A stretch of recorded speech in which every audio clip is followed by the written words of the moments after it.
guns. Yes. We report helplessly. People are dying in Africa. We report helplessly.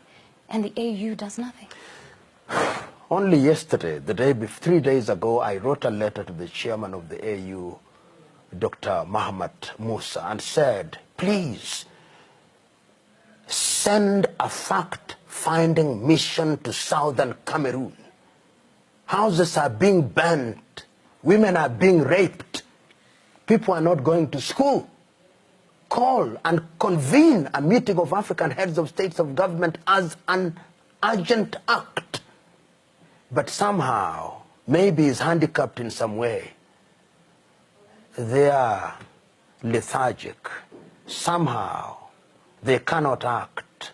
Somehow, they are untouched and unmoved, and letters such as ours perhaps are dismissed as the frustrations of inconsequential individuals which time will render useless.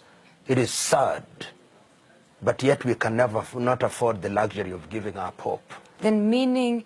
You look at China, you look at the Koreas, and more recently Vietnam and even Cambodia, you see that education is deliberately designed to help them achieve a certain goal. You go to certain Arab countries, that is the same thing. Education is very important. But when you look at quite a number of African countries, we continue to immerse ourselves in the education that was put together by the white colonizers to make the African elite an appendage for white activities. We must liberate ourselves from that kind of education.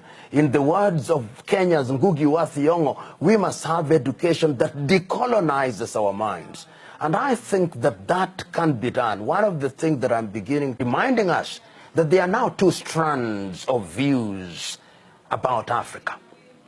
They are the Afro-pessimists who hold the view that Africa is dead on arrival, that Africa is going nowhere, that in fact they are writing her obituary. Some of them even boldly say that Africa ought to be recolonized.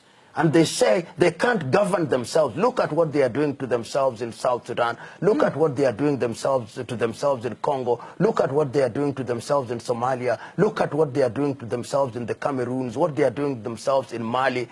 They should be recolonized. Then there are the Afro-optimists, to which I belong. We, the Afro-optimists, believe that these are unfortunate hiccups, and that Africa is beginning to realize that she must do the right things. And when I see certain activities in a number of countries, they are not dramatic, but they are things that are telling me that we can move in the right direction. When I see